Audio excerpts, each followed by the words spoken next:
14절 말씀입니다. 누가복음 3장 7절에서 14절 말씀입니다. 신약성경 92페이지에 있습니다. 신약성경 92페이지에 누가복음 3장 7절에서 14절까지 말씀입니다.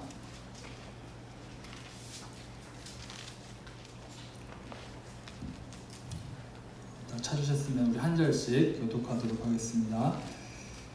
요한이 세례받으러 나오는 무리에게 이르되 독사의 자식들아 누가 너희에게 일러 장차 올 진노를 피하라 하더냐.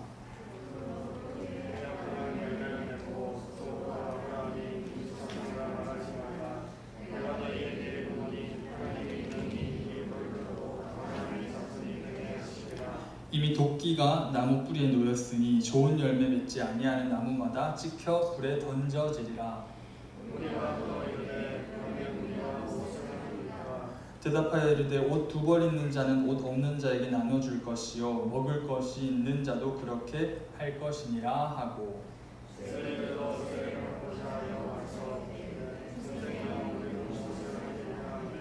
이르되 부과된 것 외에는 거두지 말라 하고, 군인들도 물어 이르되 우리는 무엇을 하리이까 하며 이르되 사람에게서 강탈하지 말며 거짓으로 고발하지 말고 받는 금류를 족한 줄로 골라 하니라. 아멘. 할렐루야. 할렐루야. 오늘도 우리를 이 자리에 불러주시고 또 예배드리게 하신 하나님께 모든 영광을 돌려드립니다. 그리고 함께 예배드리러 나온 여러분들을 예수님의 이름으로 환영하고 또 축복합니다. 오늘은 여러분 화면에 나온 것처럼 회개를 사랑할 수 있을까라는 제목으로 여러분들과 함께 말씀을 나누고자 합니다. 여러분, 회개는 그렇게 우리들에게 환영받는 주제는 전 아니라고 생각을 해봅니다. 인기 있는 주제도 아닌 것 같습니다. 왜냐하면은 회개를 생각하면은 이전에 내가 회개하지 못한 죄들이 떠올라서 뭔가 이렇게 양심이 찔려오기도 하고요. 아니면 내가 그렇게 나쁘게 사는 사람은 아닌데 생각해보면, 그런데 이 회개라는 말을 들으면 왠지 내가 큰 죄인 같고 또 죄를 많이 짓고 사는 것처럼 생각이 들기도 해서 이 회개라는 게 그렇게 우리한테는 달갑지만은 않은 그런 주제인 것 같습니다. 그러나 여러분, 회개는 우리 신앙생활에 너무 중요합니다. 회개 없이 바른 신앙생활을 한다? 이건 있을 수가 없는 겁니다. 그리고 우리가 또 회개에 대해서 아까 말씀드린 것처럼 조금 불편하게 생각하는 그 이유를 한번 살펴보면은, 그동안 우리가 회개에 대해서 조금 잘못된 선입견이나 아니면 오해를 가지고 있었을 수도 있습니다. 그래서 제가 오늘은 이 회개를 사랑할 수 있을까라는 제목으로 우리가 그동안 평소에 가지고 있었던 회개에 대한 오해들 또는 잘못된 그런 선입견들을 좀 바로 잡아보고요. 그리고 그렇다면은 성경에서 말하는 회개란, 참된 회개란 과연 어떤 것인지 우리가 함께 살펴보고자 합니다. 그래서 하나님께서 우리에게 주신 이 회개라는 선물을 우리가 사랑할 수 있는, 또 사랑하게 되는 고등부가 되기를 예수님의 이름으로 간절히 소망합니다. 참고로 그리고 오늘 말씀은 회개를 사랑할 수 있을까라는 이정규 목사님의 책에서 제가 많은 인사이트를 얻었음을 여러분들께 알려드립니다. 여러분, 그 교회의 역사를 이렇게 쭉 살펴보면요, 교회가 이제 구약 시대도 광야교회라고 부르는 이제 그런 명칭을 하기도 하지만, 일반적으로는 예수님께서 승천하시고 사도들이 오순절날 다락방에 모여서 성령을 받고 나서 그 이후부터 우리는 보통 초대교회가 시작되었다고 얘기를 합니다. 교회사 중에 그게 초대교회고요. 그 다음에 이제 우리가 중세교회를 지나가면은 이제 16세기를 넘어가면은 종교개혁이라는 그런 시대가 등장을 하게 됩니다. 그런데 이 종교개혁에 가장 주도적인 역할을 했던, 그리고 그 시작점을 알렸던 사람이 누구냐면은 바로 마틴 루터라는 사람인데요. 우리 지금 고1 친구들이나 고2 친구들까지는 잘 모르겠는데, 아마 그 예전에 중등부에 있을 때 여러분 양신의 전도사님이랑 같이 마틴 루터에 대해서 한번 같이 수련회를 했던 걸로 제가 기억을 하고 있습니다. 기억이 얼마나 나시는지 잘 모르겠는데, 아무튼 이 마틴 루터가 당시 있을 그 당시 중세 로마 가톨릭 교회는 너무나 부패하고 너무나 타락했었습니다. 그래서 그 제일 위에 꼭대기에 있는 교황부터 시작해서 그 밑에 사제들까지 너무나 부패하고 너무나 타락한 그런 시대였습니다. 결국 어디까지 갔느냐면은 죄를 용서하시는 게 십자가 예수님이 아니라 죄를 돈으로도 용서받을 수 있다라고 하는 면벌부를 이 로마 가톨릭 교회는 사람들에게 판매를 하게 됩니다.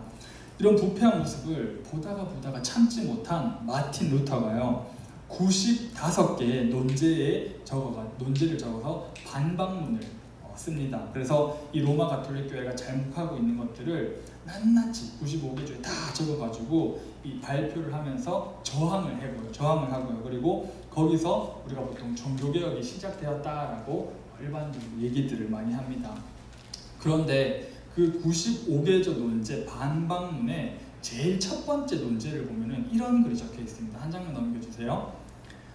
우리 주 예수 그리스도께서 회개하라고 하셨을 때 이는 믿는 자의 삶 전체가 회개하는 삶이어야 함을 말씀하신 것이다. 이렇게 마틴 루터가 이야기를 합니다.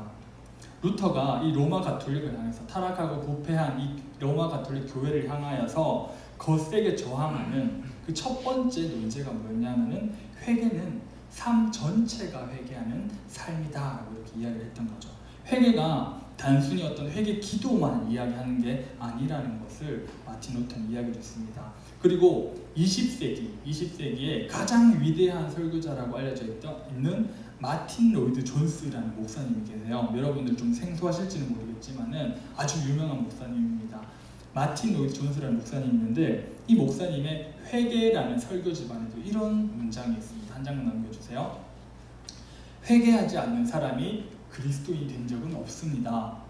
당신의 삶에 회개의 특징이 나타나지 않는다면 그리스도인이라는 이름표를 떼어버리는 것이 낫습니다. 이렇게 마틴 로이드 존스 목사님이 이야기를 했습니다. 삶에는 회개의 특징이 나타나야 된다고 이야기를 합니다. 그리고 삶의 회개의 특징과 그 성향이 나타나지 않는 사람은 그리스도인이 아닐 수도 있다라는 아주 무서운 말씀을 마틴 로이드 존스 목사님이 하시는 거죠. 우리가 보통 여러분들이 우리가 보통 생각하는 일반적인 회개는 어떤 모습인가요? 한번 제가 좀 극단적일 수도 있지만 예를 한번 들어보겠습니다. 일단 일주일 내내 우리가 마음껏 죄를 짓습니다. 뭐 의도했든지 아니면 의도하지 않았든지 간에 일주일 내내 마음껏 죄를 짓습니다. 그리고 나서는 주일 예배 시간이나 기도 시간에 생각나는 죄를 하나하나씩 고백을 합니다. 뭐 이것조차 하지 않는 사람도 있어요. 그런데 그런 사람들은 어떻게 보면 회개에 아예 관심 없는 사람일 수도 있으니까 잠깐 제외를 하고 그래도 회개하려는 사람들을 예로 한번 들어보겠습니다. 친구한테 화냈던 것, 아버지 어머니한테 화냈던 것, 거짓말했던 것, 그리고 남들 모르게 내가 부정한 일을 저질렀던 것, 이런 것들을 하나하나 고백할 때마다 그 죄가 지워진다라고 이렇게 믿는 거죠. 그래서 처음에 예수님을 만나서 회개할 때는 죄를 고백하는 시간에 눈물도 정말 많이 흘립니다. 예수님, 우리 보통 이제 겨울 수련회나 여름 수련회 때 가가지고 이렇게 죄를 고백하면서 눈물도 정말 많이 흘리고 가슴 절절한 그런 회개 기도를 하게 됩니다. 그런데 점점점 우리가 시간이 지나면서 죄를 고백하는 횟수도 줄어들게 되고요. 그리고 동시에 형식적으로 변해갑니다. 그리고 지난주에 했던 회개를 또 이번 주에 또 하려고 하니까 어제 했던 회개를 또 오늘 하려고 하니까 뭔가 계속 반복되기만 하고 뭔가 지쳐갑니다. 이놈의 죄는 회개해도 또 짓게 되고 회개해도 또 짓게 됩니다. 아무리 해도 사라질 기미가 보이지 않습니다. 그래서 죄를 하나 지으면은 반드시 그 죄에 대한 회개를 해야 하고 그렇지 않으면 그 죄가 남아가지고 그 대가를 치르게 된다라고 생각을 하는 그런 오해들을 많이들 합니다. 그러다 보면 이런 질문들이 생깁니다. 한 장만 넘겨주세요. 자, 회개하지 않은 채 잊어버린 죄는 용서받지 못하는 걸까? 또 다른 거, 죽기 전에만 그럼 회개하면 되는 게 아닐까? 또 다른 거, 그냥 죄를 고백하기만 하면은 하나님 앞에 내가 죄를 회개하고 회개 기도만 하면은 그게 회개가 되는 건가? 아니면 얼마나 우리가 회개해야 되는 건가? 30분, 1시간, 2시간 또 왠지 울면서 회개를 하면은 뭔가 용서받는 느낌이 들고 덤덤하게 회개하면은 뭔가 용서받지 못하는 느낌이 들고 이런 질문들이 우리 신앙생활 가운데는 여러분들이 알게 모르게 한 번씩 해보셨을 것 같습니다. 이런 질문과 이런 생각들은요 회개를 우리가 오해하고 있기 때문에 생기는 행동들과 질문이 아닐까 생각을 해봅니다.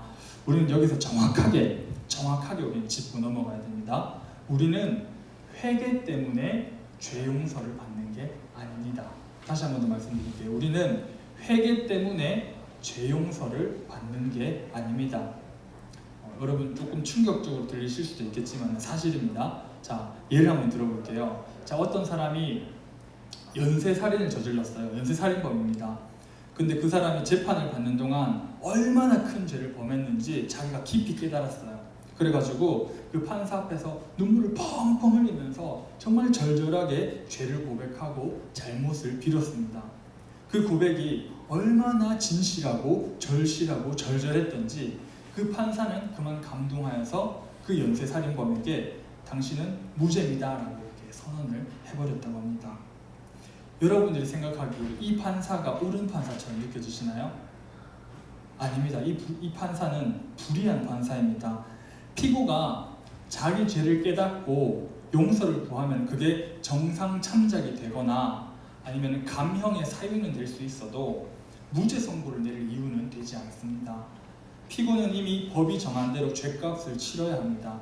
대한민국 형법에는요 범한 죄에 따라 죄값을 치르도록 그 형기를 명시하고 있고 또한 판사는 당연히 그 기간만큼 재량에 따라서 최고형과 최저형 사이에서 판결을 내려야 됩니다. 판사가 이 모든 법들을 무시하고 만약에 자기 마음대로 그 연쇄살인범에게 무죄라고 선언을 한다면은 이 판사는 법을 어기게 되는 것이고 따라서 이 판사는 불의한 판사입니다. 마찬가지로 여러분 하나님께서도 하나님을 거절하고 하나님의 뜻대로 살아가지 않는 사람에게 죄인들에게 사형 즉 죽음이라는 판결을 내리셨습니다. 그래서 로마서 6장 23절에 보시면은 죄의 삭은 사망이요 이렇게 이야기를 하고 있는 거죠. 인간은 누구나 하나님의 심판 아래 있습니다. 회개한다고 해서 이 심판을 피할 길은 없습니다. 그러면 이렇게 묻는 사람들이 있어요. 전도사님, 회개하면은 죄를 용서받을 수 있다고 성경에서 이야기를 하는데 회개하여 각각 예수 그리스도의 이름으로 세례를 받고 죄사함을 받으라 이 말씀은 그럼 무슨 말씀인가요? 이렇게 저한테 질문할 수가 있습니다. 맞습니다, 여러분. 성경은 회개하는 누구나 죄를 용서받는다라고 이야기를 합니다. 그러나 우리가 이 죄를 용서받는 거는요, 이 회개라는 행위 때문에 우리가 용서를 받는 게 아닙니다. 우리가 죄를 용서받는 이유는 회개라는 이 행위 때문이 아니라 우리가 죄를 용서받을 수 있는 근거는 십자가에서 죽으신 예수 그리스도의 속죄하신 덕분에 우리는 죄를 용서받는다라는 겁니다. 아까 전에 연쇄살인범 예를 다시 들어보면은 자, 누군가가 이 연쇄살인범의 죄를 대신 감옥에서 진다고 생각을 해봅시다. 만약에 이 연쇄살인범 대신 40년을 이 사람이 살게 돼요. 또는 이 연쇄살인범 대신에 누군가가 사형을 받게 됩니다. 그렇게 되면은 이 연쇄살인범에게 다시 형을 집행하는 것은 부당한 일이 되는 거죠. 예수님께서 십자가에서 죽으시면서 우리에게 하신 일이 바로 이것입니다. 그분은 십자가에서 모든 자기 백성의 죄를 지시고 지옥의 형벌을 당하셨습니다. 그렇게 죄값을 치른 덕분에 우리는 회개하면 용서받을 수 있는 길이 열린 겁니다. 따라서 기억하실 거는 우리가 죄를 용서받는 것은 예수 그리스도의 속죄라는 그 토대 위에서 우리가 회개를 했을 때 용서를 받는 거지 회개라는 행위 자체로 우리가 용서를 받는 것은 아니라는 이 점을 여러분들 꼭 기억하셔야 됩니다. 그리고 여기서 하나 더 기억을 하셔야 될 거는 예수님께서 십자가에 달려 돌아가실 때 우리에 대한 죄에 대한 그런 모든 형벌을 받으실 때 과거와 현재와 미래의 모든 죄를 단번에 받으셨다는 이 사실을 여러분들 기억을 하셔야 됩니다. 이것이 예수님께서 십자가에서 이루신 공로입니다. 공로. 그런데 이 공로를 실제로 누리고 우리가 받기 위해서는요, 각 개인이 회개하고 믿음으로 나아가야 됩니다. 예수님께서 십자가에 달려 돌아가셨지만 그거를 믿지 않으면 그 공로는 우리에게 전가되지 않는 거예요. 그 예수님께서 십자가에 달려 돌아가신 그 공로를 우리가 회개하고 믿었을 때, 우리는 이걸 보통 회심이라고 이야기합니다. 회심, 믿고 회개하였을 때 이것을 하나님께서 인정하시고 우리가 그 회심의 순간에 들어가서 하나님께서 우리의 모든 죄를 예수님의 공로로 사해 주신다는 거죠. 그래서 우리가 방금 말씀드린 것처럼 처음 예수님을 만나서 회개하고 예수님을 믿고 내 삶의 주인으로 모시겠다라는 것을 우리는 회심이라고 이렇게 이야기를 합니다. 이렇게 회심을 한 사람은 예수님의 공로로, 예수 그리스도의 공로로 이렇게 과거와 현재와 미래의 모든 죄를 우리가 용서를 받게 됩니다. 그런데 여러분, 여기까지는 우리가 다들 이해하고 동의를 합니다. 그런데 여기 이후부터 많은 사람들이 회개에 대해서 오해해서 잘못 생기는 그런 선입견들이나 그런 잘못된 오해들이 있습니다. 대표적으로 3가지 오해를 들 수가 있는데요. 1번을 한번 넘겨주시겠어요? 자, 첫 번째 오해입니다. 3가지 오해를 제가 말씀드릴 텐데, 첫 번째 오해는요, 우리가 평생 짓는 죄를 회개로 용서받을 수 있다라는 오해입니다. 이것은요, 어떤 오해냐면 우리가 회개라는, 아까 말씀드린 것처럼 회개라는 행위를 하면은 그 행위 자체로 하나님께서 그것을 보시고 용서를 해준다라는 오해입니다. 예를 들어서 내가 오늘 거짓말이라는 죄를 지었어요. 그런데 그 죄를 회개를 하면은 내가 용서를 받고 회개하지 않으면 용서받지 않는다, 이런 오해입니다. 그렇게 살면서 하나하나 내가 짓는 죄를 하나하나 다 집어서 회개를 한다라는 거죠. 그래서 그렇게 회개를 했을 때만 용서를 받는다라는 오해입니다. 이러한 생각은요, 예수님의 십자가를 정말 아무것도 아닌 것으로 만들어버리는 겁니다. 이 회개라는 것은 아까 말씀드린 것처럼 예수 그리스도의 그 속죄 위에서 회개라는 행위가 이루어져야 되는 거지, 단순히 회개라는 행위 자체로 하나님께 용서받는다, 이 생각은 예수님의 십자가의 능력을 자, 두 번째 오해입니다. 두 번째 오해는요, 자, 구원받기 이전, 여기 그림을 보시면은 잘 보이시는지 모르겠는데 중간에 보시면 회심이라고 있습니다. 회심. 자, 구원받기 이전에 죄는 예수님의 십자가로 용서를 받지만 그 이후의 죄는 회개로 용서받는다라는 오해가 또 있습니다. 자, 우리가 처음에 예수님을 만나고 아까 말씀드린 것처럼 회개하고 믿음으로 예수님을 영접했을 때 그때까지 지었던 죄는 예수님께서 십자가로 다 용서해 주시지만 그 이후로부터는 우리가 회개라는 행위, 여기서 말하는 회개라는 행위는 예수님의 어떤 그런 속죄하심을 인정하지 않고 회개만 생각하는 회개입니다. 회개했을 때 그 회개라는 행위로 용서를 받는다라고 오해하는 생각입니다. 그래서 회심 전에는 예수님께서 이미 다 용서해 주셨고 그 다음부터는 이제 우리가 회개라는 행위를 해야지만 용서를 받는다라고 이렇게 오해를 한다는 거죠. 만약에 이 문장이 사실이라면은 죽기 전에 회개하는 게 가장 우리한테 이득일 겁니다. 그렇죠? 그 전에 모든 죄를 회심했을 때 예수님께서 그 전에 모든 죄를 십자가에서 용서해 주신다고 하셨으니까 죽기 전에 회개하는 게 제일 이득인 거예요. 실제로 초대교회 때 콘스탄티누스 1세라는 황제가 있었는데 이 황제가 이런 생각을 가지고 있었어요. 그래서 자기는 절대 세례를 안 받겠다 하면서 결국은 죽기 전에 세례를 받는 이런 일도 있었습니다. 아무튼 그러나 근데 여러분 이 문제는 절대 사실이 아닙니다. 그리고 이 생각이 또 아주 위험한 것이 뭐냐면은 회심 전까지는 예수 그리스도의 십자가의 능력을 인정하지만 회심 후에는 예수님의 십자가의 능력을 부인하는, 오히려 예수님의 십자가의 능력을 아무것도 아닌 것으로 생각해버리는 그런 잘못된 생각이라는 거죠. 그래서 이건 아주 위험하고 잘못된 생각이고, 또한 이단들이 이런 것들로 인해서 이런 것들을 가지고 성도들을 정죄하고 많이 협박을 합니다. 자, 세 번째 오해는요, 우리의 과거와 현재, 미래의 모든 죄를 십자가로 용서받았기 때문에 우리가 앞으로 더 이상 회개할 필요가 없다. 이런 또 오해가 있습니다. 이게 여러분들 아시는지 모르겠지만 구원파라는 이단이 있어요. 구원파라는 이단에서 가지고 있는 생각인데, 최초로 회심했을 때 예수님을 믿고 내가 그 처음에 회개하고 딱 그 회개만 하면은 그 다음부터는 절대 회개 안 해도 된다, 이런 생각을 가지고 있습니다. 그래서 다시 회개를 해버리면은, 예수님을 믿고 나서 다시 회개를 하면은 뭔가 예수님의 십자가를 믿지 못한다라고 이렇게 주장하는 게 바로 구원파라는 이단의 생각인데요. 이 구원파 사람들은 그렇기 때문에 예수님 믿기만 하면은, 딱 예수님 처음에 그 회심만 하면은 그 다음부터는 죄를 짓든지 뭘 하든지 마음대로 삽니다. 자기 하고 싶은 거, 자기 먹고 싶은 거, 자기 하고 싶은 모든 죄를 마음대로 짓고 살면서도 나는 구원받았으니까 상관없다, 난 구원받을 거다. 이게 바로 구원파의 생각인데요.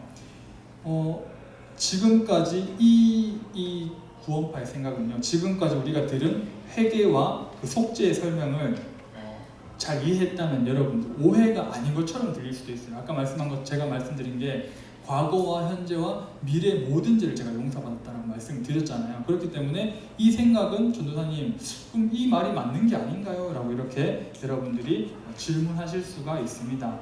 그러나 이 오해는요, 회개가 정확한 게 뭔지 잘 모르기 때문에 생긴 오해입니다. 많은 사람들이 헷갈려하는 게 뭐냐면은 회개랑 회개 기도랑 많이 헷갈려들 합니다. 성경에서 설교자나 예수님께서 회개하라고 외쳤을 때는 회개 기도하라라는 말로 이렇게 이해하는 경우가 많아요. 그래서 근데 이 말은 완전히 틀린 말은 아닙니다. 완전히 틀린 말은 아닌데, 그러나 이 회개가 회개 기도만을 이야기하는 건 아닙니다. 오늘 우리가 읽은 말씀 누가복음 3장을 보면은요, 세례 요한이 회개하라라고 이렇게 외치니까 그 말씀을 들은 사람들이 이렇게 나와서 묻습니다. 우리가 그러면 어떻게 하면 좋을까요? 회개하라고 했을 때 회개 기도를 하는 게 아니라 우리가 어떻게 하면 좋을까요? 어떻게 하면 좋을까요? 라고 이렇게 물어본다는 거죠. 누가복음 3장 10절에서 14절까지 제가 한번 읽어볼게요. 무리가 물어 이르되 그러면 우리가 무엇을 하리이까? 대답하여 이르되 옷 두 벌 있는 자는 옷 없는 자에게 나눠줄 것이요 먹을 것이 있는 자도 그렇게 할 것이니라. 세리들도 세례를 받고자 하여 와서 이르되 선생이여 우리가 무엇을 하리이까 하며 이르되 부과된 것 외에는 거두지 말라 하고, 군인들도 물어 이르되 우리는 무엇을 하리이까 하며 이르되 사람에게서 강탈하지 말며 거짓으로 고발하지 말고 받는 급료를 족한 줄로 알라 하니라. 이 회개하라는 이 세례 요한의 외침을 듣고 이 사람들이 회개 기도라는 의식을 행한 게 아닙니다. 다만 자신이 가지고 있던 그 욕심, 자신이 가지고 있던 그 탐욕을 죄에서 돌이켜서 하나님의 뜻대로 살아가기로 결심하는 거죠. 그래서 무엇을 해야 하는지, 어떻게 살아야 되는지 이걸 묻고 있는 겁니다. 이처럼 여러분, 회개는 마음과 삶을 돌이키는 게 바로 회개라는 겁니다. 진짜 회개하는 사람은요, 그동안 죄를 사랑하고 하나님을 멀리했던 것에서부터 이렇게 돌이키기 위해 죄로 눈물을 고백하며 기도도 하지만 무엇보다도 실제로 자기의 삶이 바뀌는, 자기의 마음과 삶이 바뀌는, 그게 진짜 참된 회개라는 거죠. 눈물로 고백하고 죄를 회개하고 기도하고 눈물로 절절하게 회개를 하지만 돌아서서는 내 삶이 전혀 변하지 않는다. 이건 사실은 회개라고 볼 수 없다라는 거죠. 생각해보면은 우리가 이미 예수님을 믿고 난 많은 사람들이 죄를 짓고 있잖아요. 그렇죠? 멀리 볼 것도 없습니다. 저랑 여러분들만 봐도 그렇잖아요. 우리가 회심을 했지만, 예수님을 믿었지만 여전히 죄를 짓고 있는 우리의 삶을 바라보게 됩니다. 그렇다면 당연히 우리가 예수님의 죄로, 예수님 십자가로 우리가 과거와 미래, 현재의 죄를 모두 받았지만, 그렇다고 해서 우리가 회개를 하지 않으면 안 된다는 거죠. 우리는 회심한 후에도 마음으로 계속 돌이키고 회개 기도를 하는 것은 물론이고 삶 전체로 하나님께 돌아가야 한다는 말입니다. 사랑하는 고등부 여러분, 아까 제가 처음에 말씀드렸던 마틴 로이드 존스 목사님의 그 문장 여러분들 기억하시나요? 한 장만 넘겨주세요. 우리 예수님께서 회개하라고 하셨을 때는 믿는 자의 삶 전체가 회개하는 삶을 말씀하신 것이다. 회개하지 않는 사람이 그리스도인이 된 적은 없습니다. 당신의 삶에 회개의 특징이 나타나지 않는다면 그리스도인이라는 이름표를 떼어버리는 게 낫습니다 라고 이렇게 말씀하고 있습니다. 사랑하는 고등부 여러분, 회개는요 단순히 회개 기도만 이야기하는 것이 아닙니다. 회개 기도라는 어떤 뭔가 우리의 죄를 지워버리는 그런 지우개 역할을 하는 그런 것을 이야기하는 게 아닙니다. 또 회개는 제사처럼 뭔가 우리가 죄를 없애주는 그런 의식도 아닙니다. 하나님 앞에서 우리의 죄를 실제로 없애주는 것은, 우리의 죄를 실제로 용서받는 것은 예수 그리스도의 십자가 덕분에 우리가 회개했을 때 하나님께서 용서해 주신다는 거죠. 우리는 그 십자가의 공로로 날마다 회개할 수 있는 은혜를 얻은 겁니다. 그래서 여러분, 회개할 수 있다는 건요 하나님께서 주신 너무나 큰 선물이고 너무나 은혜입니다. 왜냐면요 이 구원받지 못한 사람들은 회개할 생각도, 회개할 권리도, 회개할 능력도 없다라는 거죠. 그렇기 때문에 이 회개는 하나님께서 주신, 우리에게 주신 너무나 큰 은혜고 너무나 큰 선물이라는 것을 여러분들께서 꼭 기억을 해주시기 바랍니다. 우리는 회개하지 못하는 삶에서 회개할 수 있는 삶, 회개하는 삶으로 우리는 구원을 받았습니다.